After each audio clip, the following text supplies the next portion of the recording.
Hello， 各位好，我是 Revision Lab 修整所的阿修，歡迎來到我的頻道。如果你是第一次看我們影片，記得先點擊下方訂閱按鈕，再打開旁邊小鈴鐺，這樣每次有新影片，你都會第一時間收到通知。也幫我按個讚，讓 YouTube 知道你喜歡這種類型的內容。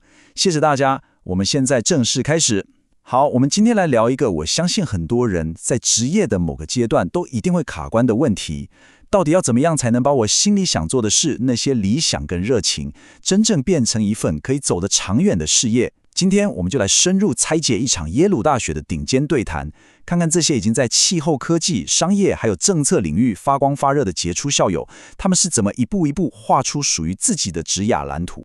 一開始我想先分享一句話，這是與談人之一的 Steph Spears 提出來的，來自心理學家維克多·弗蘭克。這句話我認為分量非常重。他說，只要一個人找到了活下去的為何，他幾乎就能承受任何的如何。這句話可以說是我們今天所有討論的核心。當你的職涯有一個非常堅定的使命，也就是你的為何時，你就有辦法去挺過過程中所有那些很煩、很困難的挑戰，也就是那些所謂的如何。好的，那接下來我們就進入第一個關鍵點，為何而戰。你注意聽哦，這不是在問你要找什麼工作，而是問你到底想為誰而戰，為什麼而戰？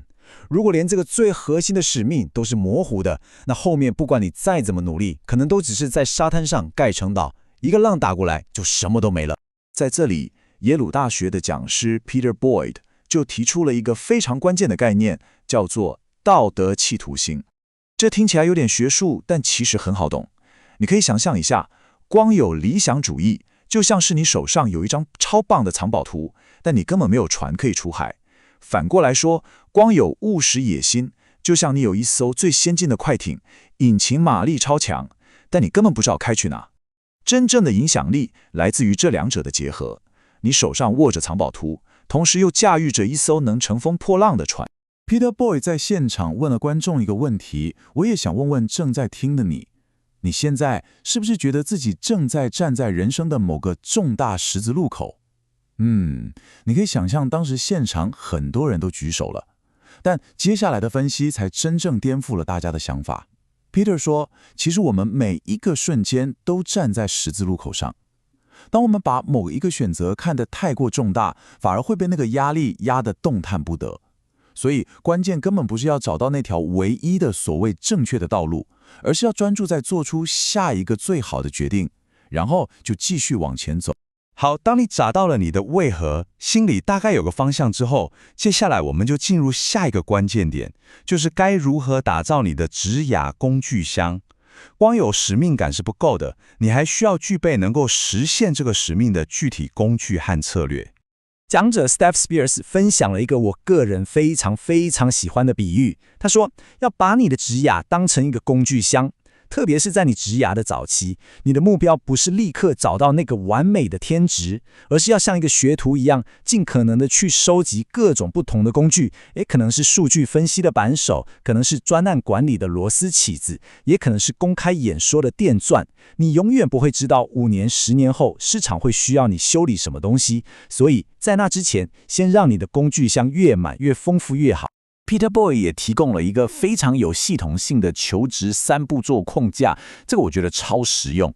第一步也是最重要的一步，叫做向內探索。你得先花時間好好搞清楚自己是誰，你的價值觀是什麼。第二步是故事敘述，把你那些看起來好像很零散的經歷，把它們串成一個能夠打動人的好故事。最後第3步才是積極行動。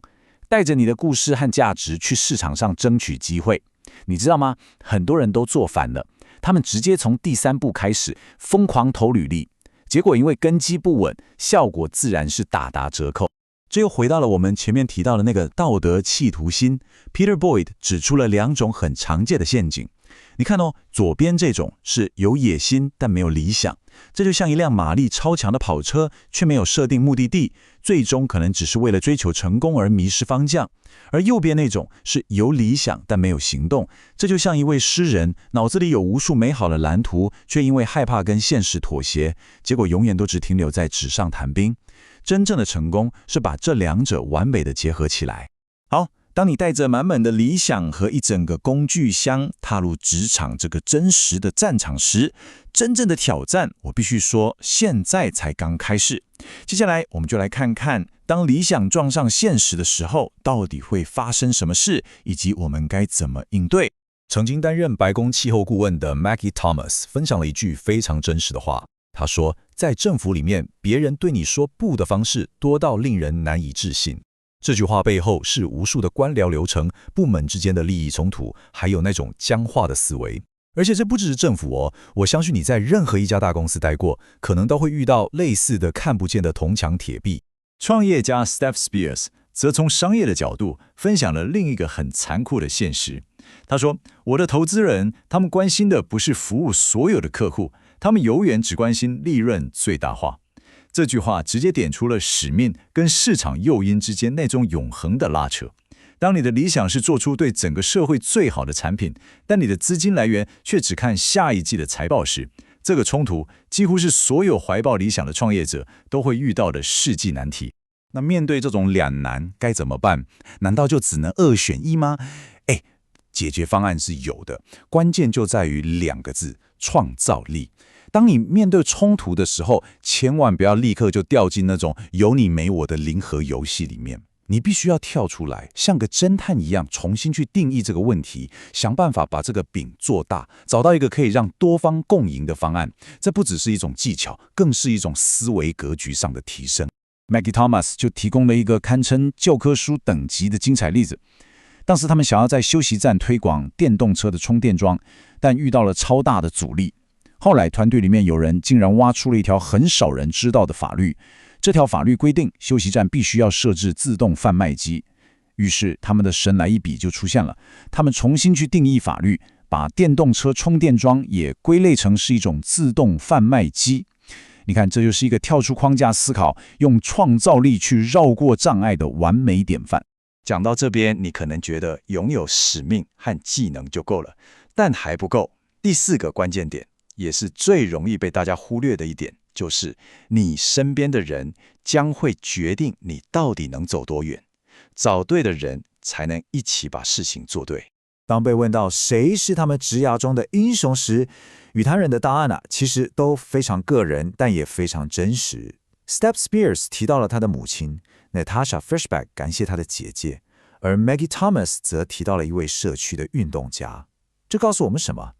那些在背後默默支持你的人，你的家人、朋友、導師，他們才是你在跑這場職涯馬拉松的時候最重要的那個補給站。這就引發了另一個很重要的思考。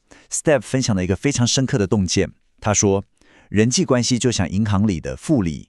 你今天對待別人的方式，你建立的每一個真誠的連結，其實都在為你的未來存入一筆無形的資產。這筆資產會隨着時間不斷的累積增值，所以你必須要玩的是一場長期遊戲。很多年之後，那些看似微不足道的善意和連結，很可能在你最需要的時候，帶來意想不到的巨大機會。你可能會覺得，這聽起來有點懸。來，我們看一個超級具體的數字佐證。主持人 Peter Boyd 和與談人 Steph Spears 之間，在 LinkedIn 上面有139位共同的聯絡人。這個數字說明了什麼？它說明了專業的人脈網絡其實是比你想象中更緊密的交織在一起的。你今天認識的人，很可能就是你未來老闆的好朋友。你的每一次互動，你留下的每一個印象，都在編織你自己的那一張專業網絡。而這張網既可能為你帶來機會，也可能讓你寸步難行。好了，最後我們來談談到底該怎麼樣跑好一場職涯的馬拉松。這是一場耐力賽，光有衝勁是不夠的，你還需要具備韌性，還有自我照顧的能力。Peter Boyd 分享了他徒步穿越撒哈拉沙漠的經驗。他說，他從中學到最重要的一課就是你比你想象的更強大，而關鍵在於你要愛上那個過程，而不是過度執着於結果。你想想看，不管是求職、創業，還是推動一個專案，如果你只死盯着最終的成敗，那過程中的每一次挫折都會讓你痛苦不堪。但如果你能專注在每天的進步，享受解決問題本身的那個樂趣，你就能走得更遠、更穩。那麼具體來說，該如何保持韌性呢？幾位與談人也分享了他們非常接地氣的方法。Natasha說，去養一隻狗。Steph 則強調要珍惜那些根本不在乎你職涯成就的深朋友誼，並且多去接觸大自然。Maggie 認為你需要找到一件能把你從工作的泡泡中強制拉出來的事情，像是照顧小孩。你看，這些方法的核心都是一樣的，你必須在工作之外建立一個能夠讓你重新充電、找回平衡的避風港。好，我們來快速總結一下今天的重點。打造一個有意義的職涯，就像跑一場馬拉松。首先，你得找到你的為何，也就是你的道德企圖心。接着，你要不斷充實你的工具箱，並且透過向內探索、說故事和積極行動來前進。當理想遇到現實的時候，記得用創造力把餅做大。同時，永遠要記住人際關係的複利效應。最後，最重要的是愛上過程，並且懂得好好照顧自己。所以，最後的問題其實不是你的終點在哪裡，而是你準備好踏出選擇過程的第一步了嗎？今天的內容就到這邊。如果你覺得這一集有幫助，記得馬上點讚、訂閱加開啟小鈴鐺。我們正在衝訂閱，需要你的支持。我是阿修，我們下次見，拜拜。